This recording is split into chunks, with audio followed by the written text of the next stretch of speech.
Today, the Vice President, I'd like to talk to you about how my administration is dealing with our situation on the southwest border. Now, these actions alone that I'm going to announce today aren't going to fix our entire immigration system, but they can help us a good deal in better managing what is a difficult challenge.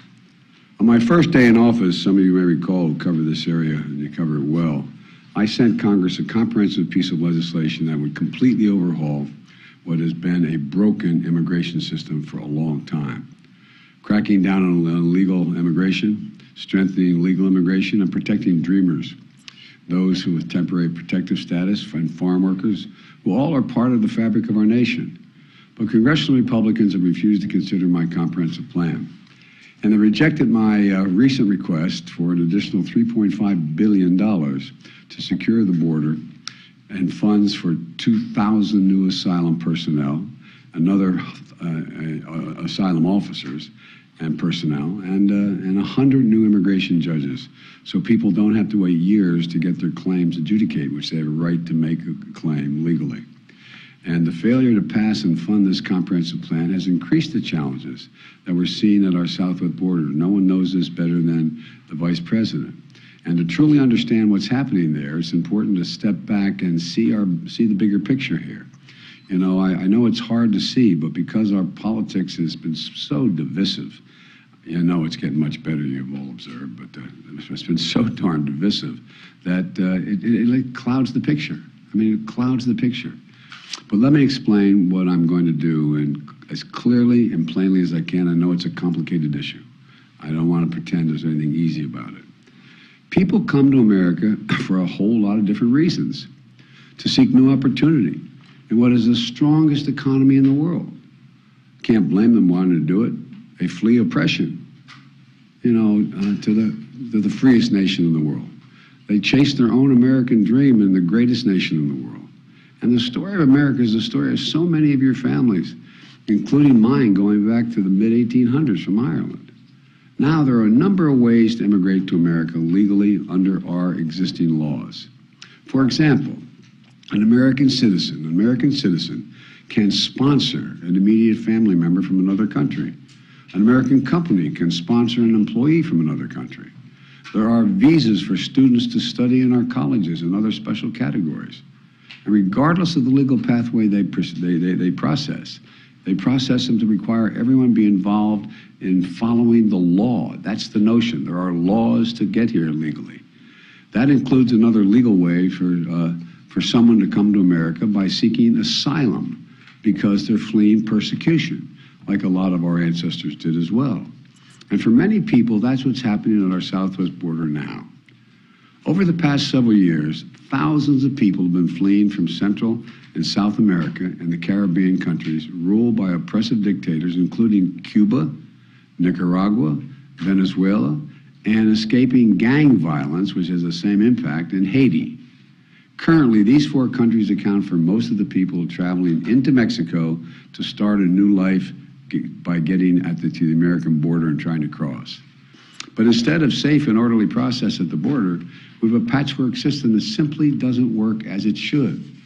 We don't have enough asylum officers or personnel to determine whether people qualify for asylum. There's a standard by which you have to meet. We don't have enough immigration judges, to adjudicate the claims of immigrants.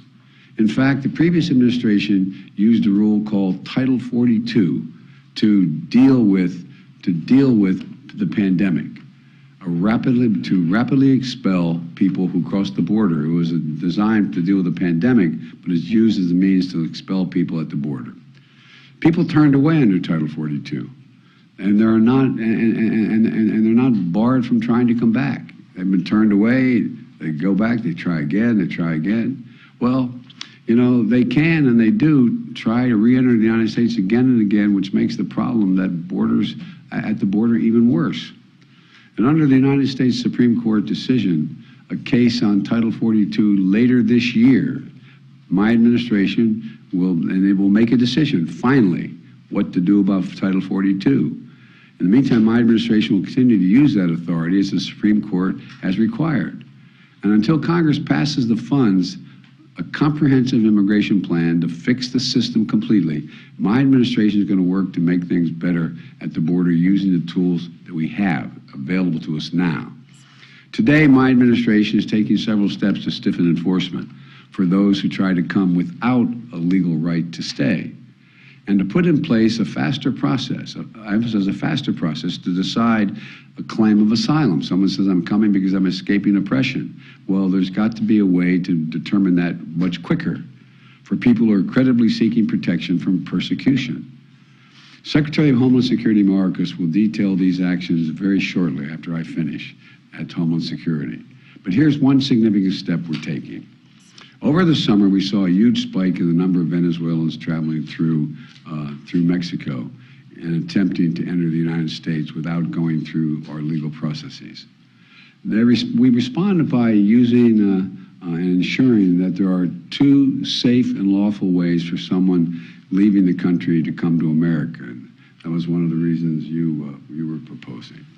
First, if they're seeking asylum, they can use an app on their cell phone called CBP1, O-N-E, CBP1, O-N-E. That's to spell it out, not the number one. To schedule an appointment at a port of entry and make their asylum claim there without crossing the border unlawfully and have a decision determined by an asylum officer, do they qualify? Second, in October, we worked with the Mexican government to launch a new parole program. There's another program called, you all know it, but the public may not, called the parole program, that immediately showed results by reducing the number of people crossing the border unlawfully. The way this parole program works, one must have a lawful sponsor here in the United States who agrees to sponsor you to get here. Then, that person has to undergo rigorous background checks and apply from outside the United States and not cross the border illegally in the meantime. If they apply and their application is approved, they can use the same app, the CBP1 app, to present at a port of entry and be able to work in the United States legally for 2 years. That's the process. But if their application is denied, or if they attempt to cross into the United States unlawfully, they'll be returned back to Mexico and will not be eligible for this program after that. So it's making the program available. If they apply and they do it properly, fine. If they don't apply and they try to come through, they're not going to have an opportunity to deal with the program. This new process is orderly, it's safe, and it's humane. And it works. Since we created the new program, the number of Venezuelans trying to enter America without going through a legal process has dropped dramatically, from about 1,100 per day to less than 250 per day on average. That's several hundred people on average every single day who are not crossing into America illegally. Today, I'm announcing that my administration is going to expand the parole program for people not only from Venezuela, but from Cuba, Nicaragua, and Haiti. Again, these four countries, Venezuela, Cuba, Nicaragua, and Haiti, these four countries account for most of the people now traveling into Mexico to try to start a new life by crossing the border into the United States of America on the southwest border. We anticipate this action is going to substantially reduce the number of people attempting to cross our southwest border without going through a legal process. In fact, today, I'm announcing that Mexico has agreed to allow to return up to 30,000 persons per month who try, get caught, and get sent back from those four countries, or apprehended while attempting to unlawfully cross the border, the southwest border. My message is this: if you're trying to leave Cuba, Nicaragua, or Haiti, or have agreed to begin a journey to America, do not just show up at the border. Stay where you are and apply legally from there. Starting today, if you don't apply through the legal process, you will not be eligible for this new parole program. Let me reiterate. You need a lawful sponsor in the United States of America, number one, and you need to undergo a rigorous background check, number two. If your application is approved and you show up at a U.S. airport or when and where directed, excuse me, you have access. But if your application is denied or you attempt to cross into the United States unlawfully, you will not be allowed to enter. Look, we should all recognize that as long as America is the land of freedom and opportunity, people are going to try to come here. And that's what many of our ancestors did. And it's no surprise that it's happening again today.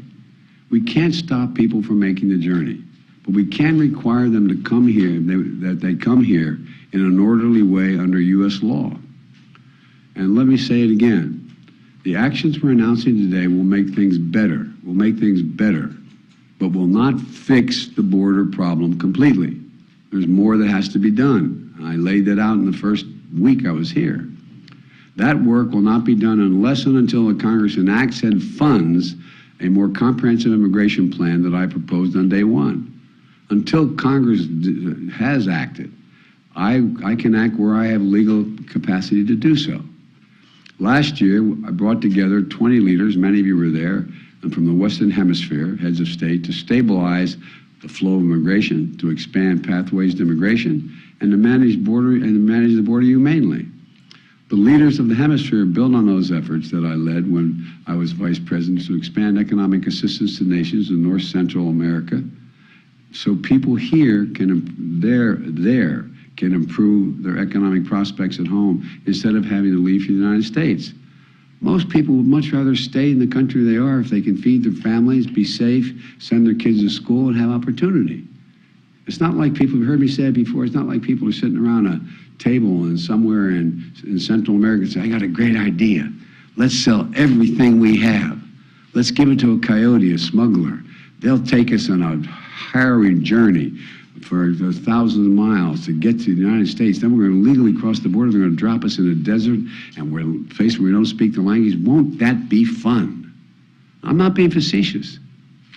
Well, President Harris led this effort to make things better in the countries from which they are leaving. And thanks to her leadership, she's been able to generate more than $3.2 billion from the private sector to create jobs and opportunities in El Salvador, Honduras, and Guatemala. Tell people stay in their own countries, home countries, where it'll be safer and they have some opportunities. We've also set up a joint patrols and law enforcement with Mexico and Guatemala that share real-time information on locations that smugglers are using to convince migrant groups to cross illegally. That's what they're doing. They're out recruiting. They're taking all the savings or anything they have to take them on an incredibly dangerous journey.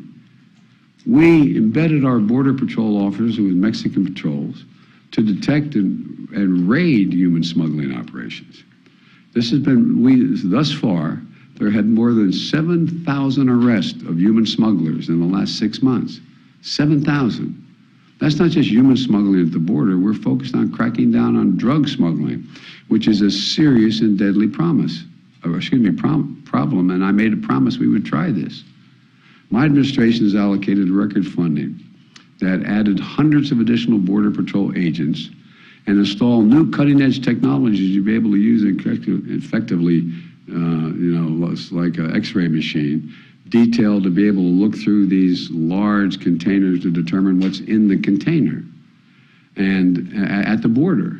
For example, since August of last year, Custom and Border Patrol have seized more than 20,000 pounds of deadly fentanyl. That's enough to kill as many as 1,000 people in this country. 20,000 pounds of fentanyl. It's a killer. It's a flat killer. And next week I'm going to travel to Mexico, where I'm going to meet with President Lopez Obrador. We have a big agenda that ranges from the climate crisis to economic development and other issues. But one important part of that agenda is strengthening our border between our nations. And I will visit the border myself this Sunday in El Paso to assess border enforcement operations, meet with the local officials and community leaders and the folks at the border sending me what they need that they don't have, and make it public what they conclude they need they don't have, to try to convince my Republican colleagues they should do something. And I know that migration is putting a real strain on the borders and on border communities. I can't do anything but that. We're going to get these communities more support. And I want to thank all the nonprofits, the faith groups, the community leaders, and other volunteers who who will make sure that vulnerable immigrants have what they need to survive, whether it's food, warm clothing, shelter, medical care, right after their arrival. These religious and civic groups represent our nation's generosity, the best of our country. And they really do. They really do. And they're a powerful rebuke to the hostility and even the hate which many people face when they arrive here legally. So let me close with this. Our problems at the border didn't arise overnight and not going to be solved overnight. It's a difficult problem. It's clear that immigration is a political issue that extreme Republicans are always going to run on. But now they have a choice. They can keep using immigration to try to score political points, or they can help solve the problem. They can help solve the problem and come together to fix the broken system. Before Congress adjourned for the holidays, some Democrats and Republicans, a few of them, got together, both sides up in the Senate, and decided they were going to put together a comprehensive plan on immigration. But the Republican leadership and other Republicans, I don't know who did it, rebuked it and rejected it out of hand. It broke up. Just like they rejected my plan 2 years ago. Just like they rejected my recent request for an additional $3.5 billion to secure and manage the border with more holding facilities, better transportation, additional funding for 2,000 new asylum officers and personnel, 100 new immigration judges to more rapidly adjudicate for people when they come here, and how much, and so much more. Think about it. I mean, if this were something, if we had to have 100 more immigration officers to see to it that we're able to import something we needed very badly, it wouldn't take very much time to get it, would it? It'd be real done. Or conversely, if there are criminal gangs coming into the nation, but when it comes to immigration, it seems like it's a better issue for them than trying to solve it. Look, we need more resources to secure the border. Yet again, extreme Republicans have said no. Many Republicans agree we should do something. But it's time to stop listening to their inflammatory talk. And it's time to look at their record. As I've always done when I'll sit down with anyone who in good faith wants to fix our broken immigration system. And it's hard. It's hard on the best of circumstances. But if the most extreme Republicans continue to demagogue this issue and reject solutions, I'm left with only one choice: to act on my own, do as much as I can on my own to try to change the atmosphere. Immigration reform used to be a bipartisan issue. We can make it that way again. It's not only the right thing to do, it's economically a smart thing to do. That's why immigration reform is supported by everyone. Think of this now. I want to remind the public. Immigration reform is supported by the American labor movement, unions. It's supported by religious leaders.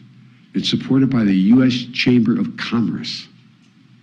We can secure our border, fix the immigration system to be orderly, fair, safe, and humane. We can do all this while keeping lit the torch of liberty that has led generations of immigrations to America. Many of our forebears, many of yours. We can do this by remembering who we are. You've heard me say this a million times. We're the United States of America. The idea this is beyond our capacity, I just don't buy. We can do anything if we do it together. And you've heard me say it also many times. God bless you all. May God protect our troops. I'm going to stop here, and in a few minutes, literally a few minutes, Secretary Mayorkas and I have been coordinating. He's going to be speaking in much greater detail. We'll take questions at the Department of Homeland Security headquarters. So I want to thank you for your time, and this is going to be this is a hard one to deal with, but we have to deal with it. I mean, it's who we are. Mr. President, why that migration is a human right? Activists say that it is. What's your take? Well, I think it is a human right if your family's being persecuted, if you're being dealt with in a way. I mean, like I thought it was a human right for, Jews in Germany to be able to escape and get help where they could. But the other side of this is there's also the people in this country have basic rights that are here, basic fundamental rights to assure that people who are coming have been checked out. They're not criminals. They're not problem. That their background checks are real. Look, if you think about it, there's not a whole lot of countries people would rather live in than here. No, I mean it sincerely. I think about this, and I think this is sometimes the team looks at me like maybe I'm out of my mind here, but all kidding aside, if you just said tomorrow, all right, for the next year you can move to any country you want without any questions, how many people do you think are going to leave the United States? And I can name any of the 140-some countries I've been to. There's more than that. I think a lot would be willing to leave and come here. So there's a rationale. There has to be an orderly process and a rationale to it. But it is, and there's other ways we can deal with this, as I said. You may remember, I don't think you're old enough to have been doing it when I was doing it as a senator, when I came up with a proposal to have billions of dollars of funding for the Central America to keep people where they are. Remember, we were putting, and it was very, very precise. For example, if the country was in economic difficulty, and most of them are because of climate and other things, and we say, okay, well, they have a problem. Well, guess what? They don't have lighting in their town squares. They can't assure the safety of people walking the streets. Well, if their leader asked for money, we made them sign a proposal that they're going to do lighting in the town squares, what they're going to do, exactly what they're going to do. We checked it out, we put it in, and it began to work. Or hospitals. We have hospitals that don't function because they don't have the following. Well, one of the reasons people will stay is if you improve the hospital. We were doing that. And the thing that I'm so presumptuous to say proud of the Vice President, she went beyond the United States and contributors to try to get the rest of the world to say, look, this makes sense. And, she got commitments of 3.5, is it? $3.2 billion. And so there's a lot to be done.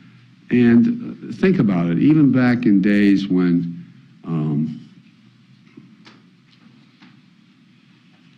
it's so easy to demagogue this issue.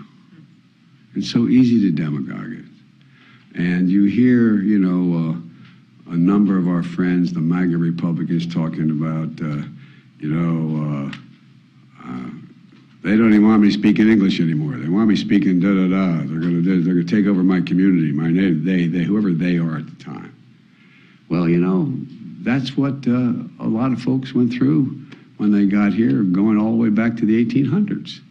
It's not new. It's part of it's human nature and fear, but there's got to be an orderly way. And I know we can make it much, much better. Mr. President, would you decide that now is finally the right time to visit the southern border? Republicans have been calling on you to do this since the beginning. Because Republicans haven't been serious about this at all. Come on. They haven't been serious about this at all. I wanted to make sure that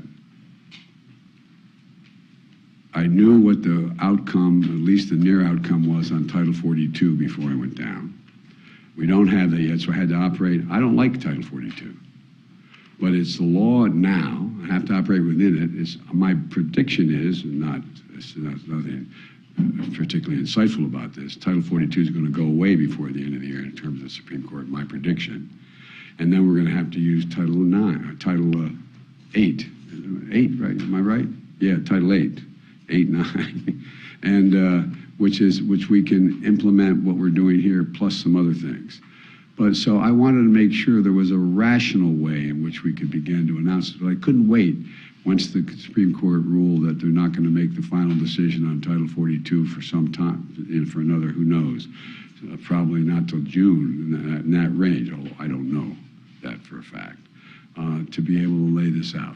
But look, my Arcus is waiting to impress you all kidding aside. How about Ukraine? How about Ukraine, sir? Are you concerned about the fact that requiring an airline ticket could prejudice or sort of lean it toward wealthier migrants and yes. make it harder for poorer migrants? Yeah, but there's also ways to get to ports of entry along the border as well. I'm sorry. Okay. So the ceasefire proposed by President Putin in Ukraine for the Orthodox Christmas on January 6th, 7th, have you heard about that? Do you have a reaction to whether it's... I'm reluctant to respond to anything Putin says. I found it interesting. He was ready to bomb hospitals and nurseries and churches, and on the 25th and New Year's, and I mean, I think he's trying to find some oxygen. Thank you so Sir, far. are you still monitoring the speaker's race? Are you still watching the speaker's race? I'm following with great, how can I say it? Attention. Attention. Have you decided